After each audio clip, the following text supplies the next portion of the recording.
Hi, Cindy Hodden, Executive Editor. We're here in the Hamilton Wren Design District in front of Bernhardt, where Bernhardt and team are getting ready to celebrate their second market in this showroom location. Today we're going to go inside, sit down, talk to Alex Bernhardt about what's happening for market, and also find out a little bit more about the inspiration behind the brand. The ability to work with the people you love most in the world is the greatest blessing you could ever have. I learned so much. Not only both my parents were involved in the business, I got the opportunity to work for my grandfather, who was a little later in his career, and I was just getting into mine. And getting to work with him on a daily basis was truly a great joy. So I had my grandfather in the business, my father, who was the CEO of our company, and my mother joined our company just before I came to the company.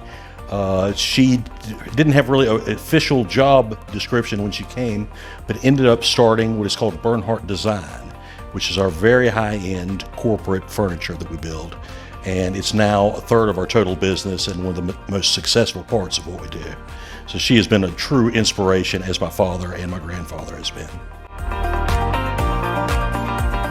When I came back to the business, I had ideas of what part of the business I wanted to be in, but my father was pretty sure he wanted to be in residential upholstery, which is, at that point, was the smallest and worst performing part of our business.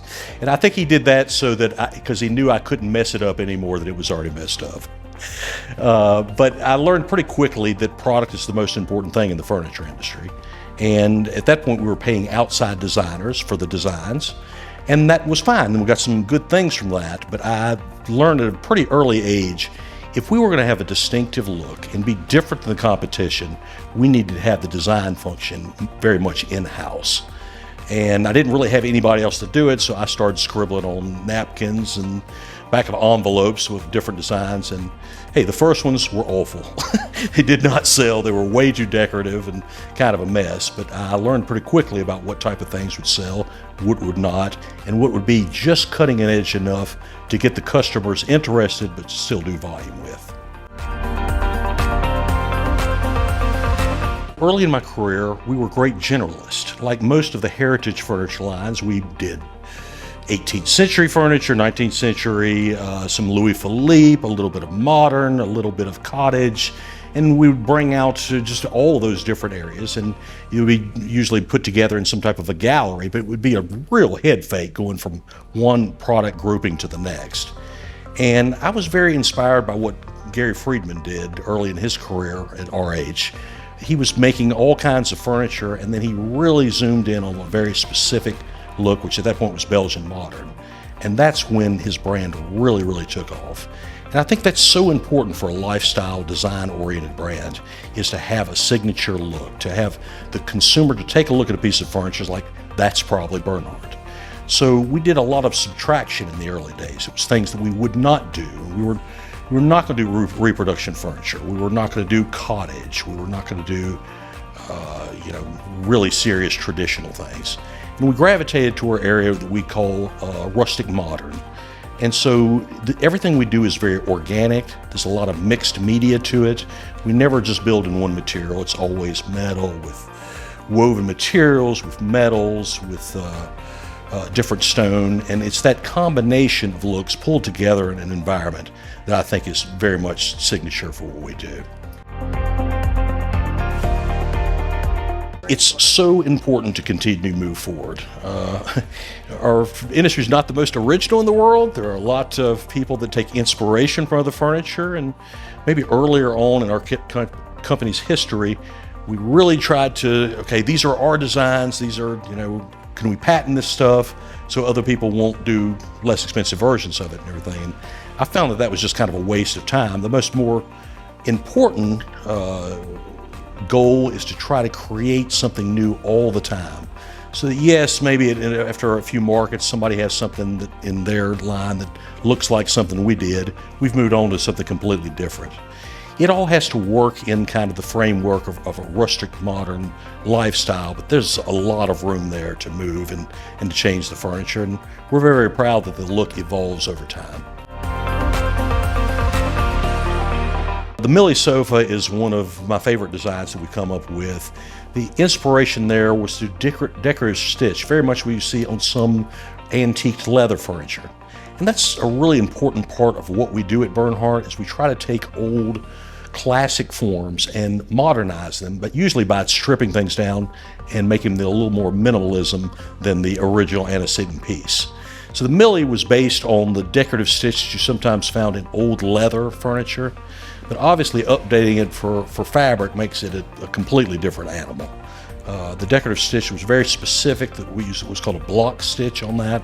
It accents the arms, the base rail, and it's a really beautiful traditional sofa where that stitching gives a little modern detail and it looks great in velvet.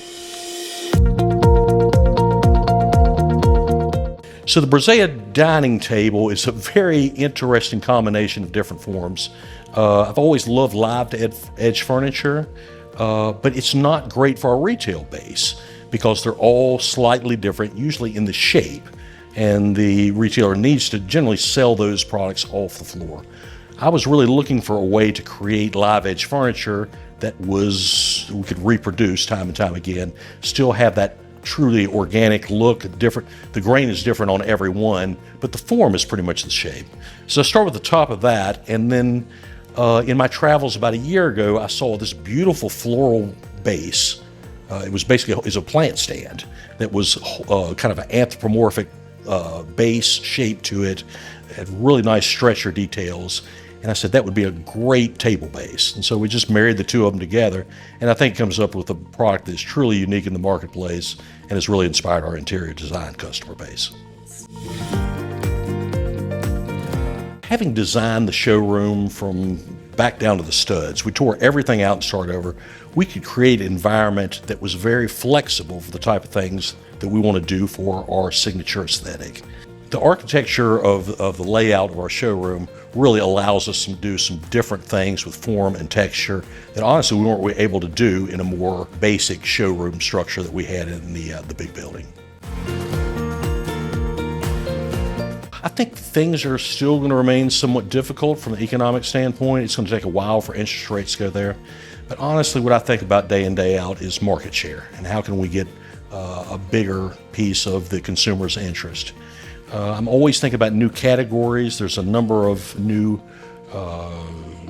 home environment type of product categories that we're looking to move into in the next couple of years that will really spread our tentacles into the different areas of home design. We want to meet the consumer where they live and how they shop, whether it be through retail, the internet, social media is incredibly important to us. We have great social media numbers. We're very, very proud of that, and it really allows us to connect with the consumer in a way that we weren't before. We're also doing a lot more storytelling in our social media and also on our website. We're creating a blog that kind of talks about the creation process of many of these products. So they all have very different creation stories, and I think generally people find that very, very interesting to talk about where the specific pieces come from. Honestly, over the last 10 years, it's really changed. And I think it's a lot because of social media, the internet. The consumer is just aware of design in a way that they never really were before. So at the same time that we were really modernizing the look of our line, the consumer's taste level just got a lot better. And we found that we could create pieces that we personally loved and they would do volume, which was not always the case. We try to design furniture that our consumer will fall in love with. That they'll have a pride of ownership more than the functional use of a chair, a dresser, a nightstand. And nobody's going to come into your home and say, wow, that dresser sure has a lot of storage space, or boy, that's got 8 drawers instead of 6, They don't really look at it from a functional standpoint. It's got to be fashion, it's got to be design, and we want our consumers to have just an amazing experience. When the friends come over and see something like, what is that? Where did you get that? And that's the type of pride of ownership that I want our consumers to have when they enjoy a piece of Bernhardt furniture.